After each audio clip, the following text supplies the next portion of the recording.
Hello guys, my name is Brady Talon and today I'll be going over the anatomy and blood flow of the heart. There are two key parts to the heart, the systemic and pulmonary currents. These two currents make up the cardiovascular circuit. Before I actually break down the blood flow and anatomy of the heart, I have to go over a few key parts.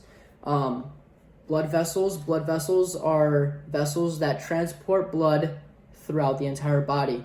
There are two very important parts of blood vessels. There's veins and arteries. Veins will actually bring blood to the heart, while arteries will shoot blood away from the heart. There are four chambers to the heart. There's the left atrium, the right atrium, the left ventricle, and right ventricle. These four chambers are broken up by four valves and one septum wall. The heart is an involuntary muscle that runs on its own energy supply. It is not fully connected to the nervous system. And because of this, the heart can live up to 24 hours outside of the body.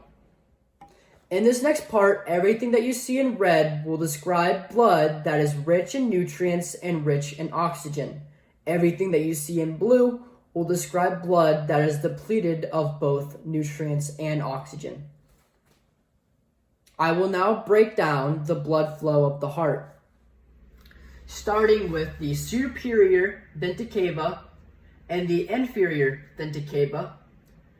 Blood that has been deprived of both nutrients and oxygen coming from the upper portion of the body will enter from the superior vena cava.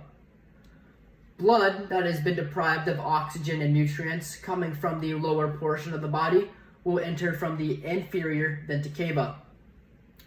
Once the blood enters from the superior and inferior vena cava, it will enter into the right atrium. Once the blood has entered into the right atrium, it will pass through the tribuscus valve into the right ventricle. Once it enters the right ventricle, it will then pass through the pulmonic valve into the pulmonic artery. The pulmonary artery branches off to two sections. It moves to the right lung and the left lung. Once the blood reaches the lungs, it goes to gather oxygen and nutrients. Once the blood has been saturated with nutrients and oxygen, it then re-enters the heart through the pulmonary veins. The pulmonary veins are located on both the left and right side. The blood will travel through these pulmonary veins into the left atrium.